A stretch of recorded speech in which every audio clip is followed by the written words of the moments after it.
Welcome back, guys, to LBS Response to episode number 67. So yes, welcome back, guys, to another episode of the Q&A series I do on my channel. LBS Response to. I do these every Wednesday. I pretty much just go ahead and answer any of you guys' questions for me. I usually keep these around 10 to 15 minutes long, and can usually answer around 5 to 10, if not even more questions, depending on what they are and how long of a ranty answer I give. But yeah, like I said, guys, I can't thank you guys enough for the support on this series recently. The past 4 episodes have all done crazy well. They're all pulling 1.5K to 2,000 views, and it's been awesome. Like I said, I really enjoy making these. These are fun to make. I love making the thumbnails, and yeah, let's get into it, guys. The first question of today's video, guys, we have from Lashud Name. He says, LBS response to, what's the most you've paid for a Lego minifigure? And currently, from what I remember, is the Shadow ARF Trooper from, I believe, what would that be, 2011. And I got him sealed in the package, so he's 100% sealed, but he's still pretty much just a regular minifigure. There's nothing else in there aside for a gun. And I believe I paid $55 for it sealed. Back a couple years ago, I believe it goes for a lot more now. I believe it might even be pushing $100 now for that sealed bag. So definitely got a good deal on it. Like I said, I mean, Lego always goes up in value, so definitely not a regrettable purchase. But I believe that's the most expensive minifigure I bought so far, $55. If not the Fireside Padme, which is a custom minifigure, I paid $42 for. But there's the answer to that. Next up, guys, we have from Mr. Brick. He says, what's your favorite sealed set that you have behind you? And taking a quick look, what's actually behind me is, let's see, I'll grab this one for you guys. So, I mean, we're going 100% actual favorites. It's the UCS Slave one right here. I believe you guys can probably see the whole thing right here. And yeah, I mean, if we're going, again, you guys can't see this since it's all the way down on the bottom shelf, but just because it is actually behind me, definitely the UCS Slave one. Next up, guys, we have Doze, and he says, do you think Lego is dying? So, very hot take right there on that question. Probably a pretty hot take answer that I'm about to give as well, but I don't see the company dying as a whole. I just think the honest-to-God, fun and excitement involving Lego is dying for a lot of people in the community. I feel like it's one of those things how it's almost like we can kind of predict what Lego's going to do, and that's not always a good thing. I mean, it's good to know, that Lego is probably going to do this or probably going to make that. It's good to have hope that Lego will do something, but I feel like at this point we're having hope in all the wrong reasons, in all the wrong places. We're sitting here okay, Lego's never going to do this. It's something that we all want them to do. They're never going to do it, but then we have hope, and we know they're probably going to do something that we would not, care for them to do.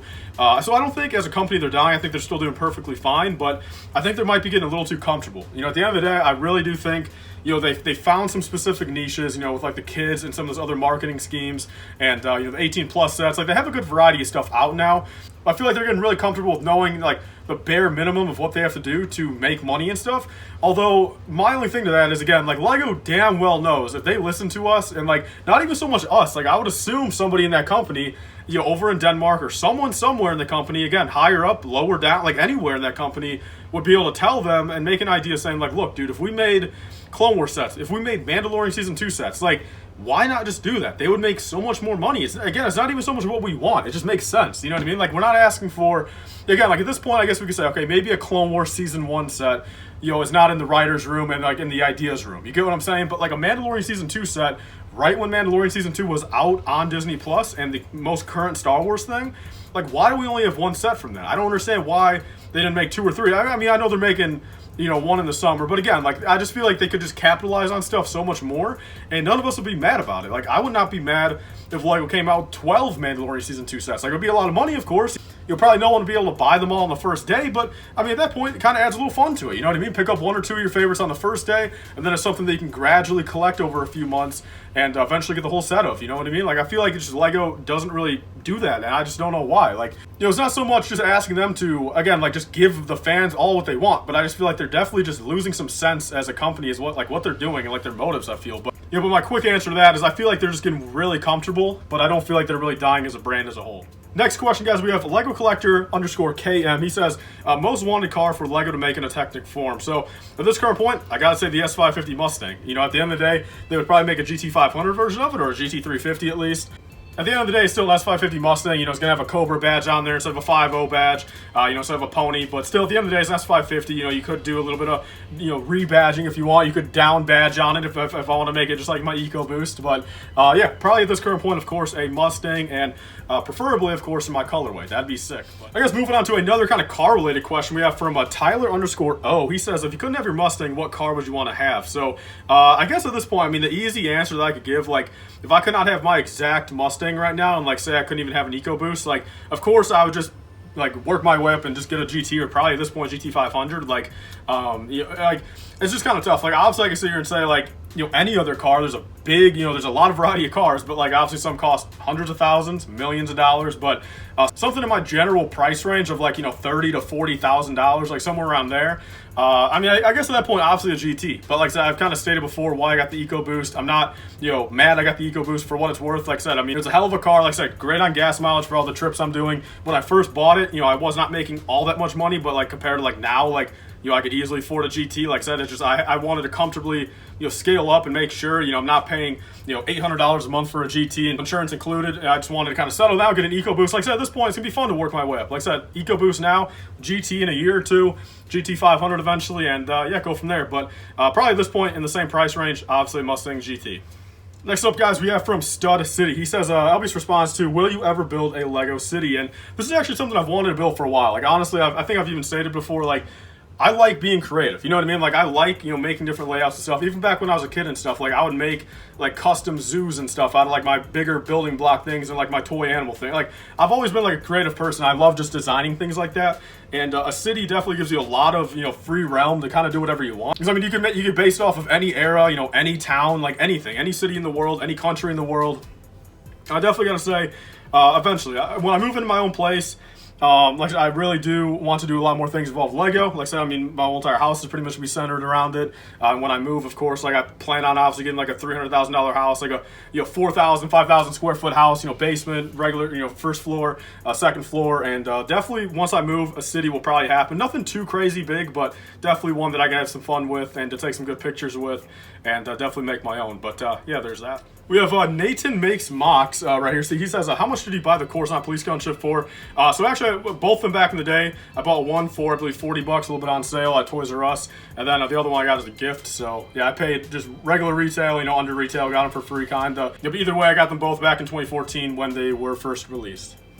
Then moving on, guys, to the last question of the video, we have from Shane Rosansky. He says, LBS responds to, if someone offered to just buy all of your Lego outright, all prices at average or recent sales on Bricklink, would you take them up on the offer? If yes, what would you do with the money? So this has actually been a thought in my head for many years now. I'm not gonna lie. I've made some videos even regarding it, and it's something that I still consider kind of, you know what I mean? Like, I got to make sure at the end of the day it's profitable and that it would work out kind of how I think it would. But my thoughts honestly is the fact that, like, look, dude, if I were to like just sell everything down here, like keep a few things, of course, some of the gems and stuff, you know, keep a little bit of my, you know, probably like my top 10 favorite things, say, you know, keep all that, but then sell everything else. Like I said, I mean, I would have to say, I mean, truthfully said, it's like worth $10,000, $15,000. It's got to be at least, you know, including everything, sealed sets and stuff, easily probably $15,000, you know, if not more. I mean, if you include the Bricklink inventory over there as well, I mean, that's technically worth $17,000 just as is. So, I mean, probably like $35,000 to $40,000 for everything in this basement. So at that point, if I were to just sell all that, I mean, it would be kind of nice just to kind of get a refresh. You get what I'm saying? Like, I've thought about that for years now,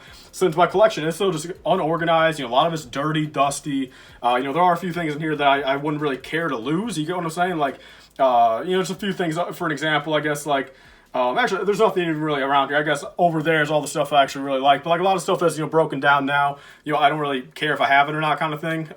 So it would be kind of nice if I could just get like a refresh and say get like, you know, $40,000 and just officially start over and like only buy stuff I like 100% enjoy. There would definitely be a few change outs. You know, there would be a few things I would buy in place of other things, you know, for sure. But that's always been a thought. You know, someone truthfully offered like, again, like $50,000 for this entire basement, which I mean, it's definitely worth $50,000, everything included, like all the furniture and stuff included, like $50,000. I would probably take that, and I would genuinely probably just redo my collection. Like, truthfully, like at this point, there's nothing else really in my motives, I guess, that needs money. So definitely probably just redo my collection, but it definitely has been a thought, man. Believe me, I've thought about that over the years. It's just so much kind of just making sure, again, like I get my right value worth, and then being able to rebuy everything. I'm not going to be losing thousands and thousands of dollars. You're having to rebuy it. But yeah, there's the answer to that.